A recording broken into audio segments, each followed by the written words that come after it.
pimpinannya diserah kepada Tun Abdul Razak. Tun Abdul Razak telah mengubah dasar-dasar seperti dasar ekonomi baru guna untuk memenuhi kehendak orang lain kepada kemajuan. Dasar ekonomi baru akan memberi peluang dan kekuatan ekonomi kepada orang lain, dan banyak yang dilakukan di bawah dasar ekonomi baru. Saya sebut semua ini karena apabila kita ingin tahu ke arah mana kita akan pergi, kita perlu tahu daripada mana kita datang. Kalau kita tidak tahu daripada mana kita datang, mungkin kita anggap kita sedang maju ke hadapan, sedangkan kita masih mundur ke belakang. Sebab itu saya cerita dengan cara terperinci sedikit. Minta maaf kalau saya ada masa, tetapi perlu dicerita kerana ramai daripada kita sudah lupa.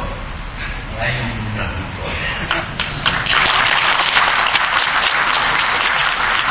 Oleh itu, maaflah kalau saya cerita panjang lebar perlahan kan daripada mana kita datang.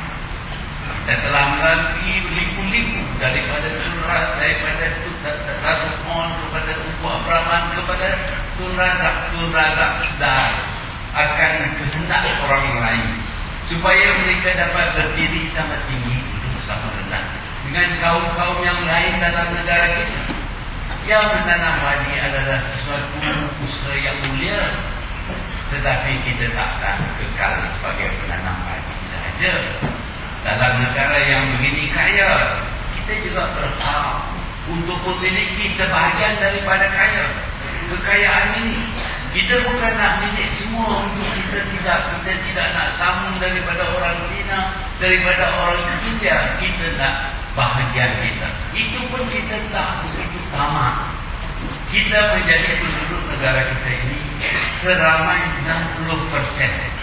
60% daripada penduduk negara kita ialah orang lain dan bumi putra lain.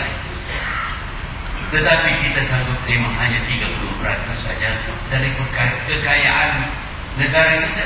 Bukankah ini menunjuk betapa kita prihatin terhadap hak orang lain? Kita tak nak rebut.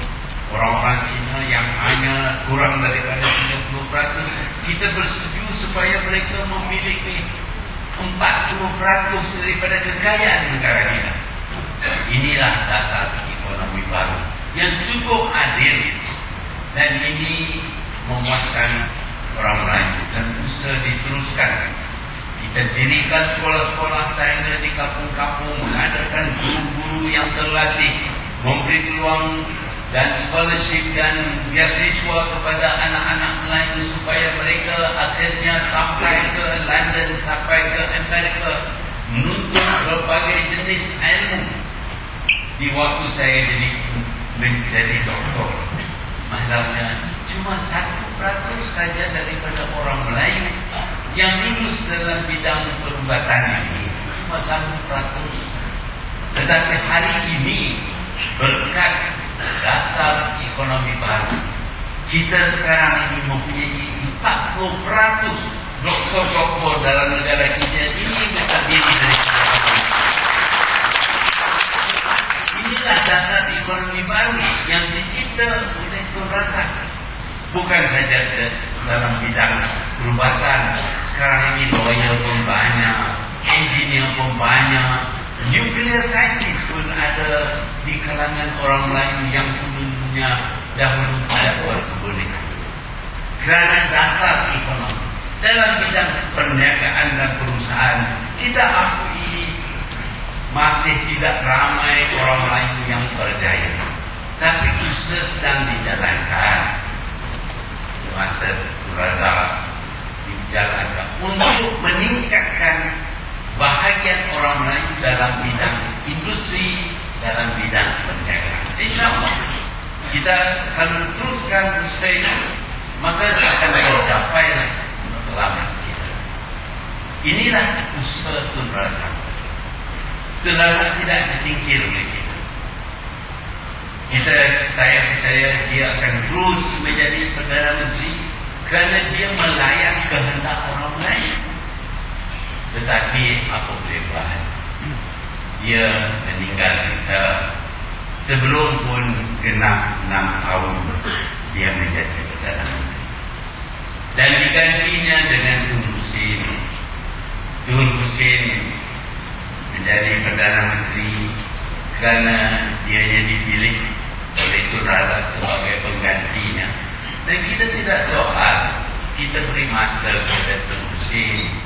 Malangnya dia tidak begitu sehat, sebab itu dia tak dapat membawa perubahan yang dikehendaki. Ada juga orang yang mencabar Tun Hussein. Sulaiman Palestin biasa bertanding untuk jadi presiden. UMNO pun dan dia kalah dengan itu. Karena ini kehendak orang itu. Kita yang menentukan, bukan Tun Hussein yang menentukan.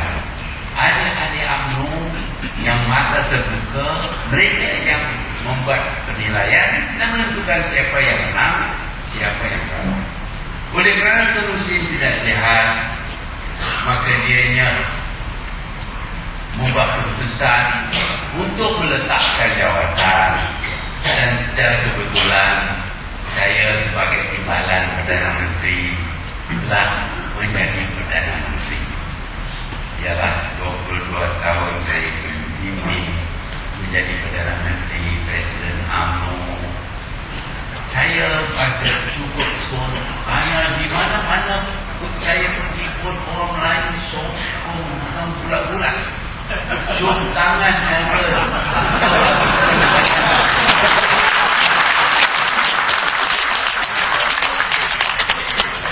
Ada satu orang tadi cium tangan saya, dia kata tak bermusuh. Memang tak bermusuh. Dia orang cium tu saya berwangi lah. Jadi saya bahawa mereka sokong saya percayalah kerana bukan saya Perdana Menteri, bukan kerana saya jadi presiden lagi, sokong kerana apa yang dilakukan mungkin membawa kebaikan kepada mereka, dapat memenuhi kehendak orang lain. Saya percaya itu. Sebabnya saya disokong. Kalau dikatakan kepada saya, kami sokong kerana kamu adalah Perdana Menteri, kita tak sokong apa. Saya bukan nak jadi Perdana Menteri kerana nak sokongan. Saya nak jadi Perdana Menteri kerana nak memenuhi kehendak orang lain. 22 tahun saya percaya orang lain tak lagi ditolak saya sangat. Ada juga yang cuba nak menjatuhkan saya. Tahun 1986 saya dicabar oleh orang yang nak jadi Perdana Menteri. Razali Hamzah, Musa Hitam pun sekarang ini, dan Abdullah Ahmad Badawi.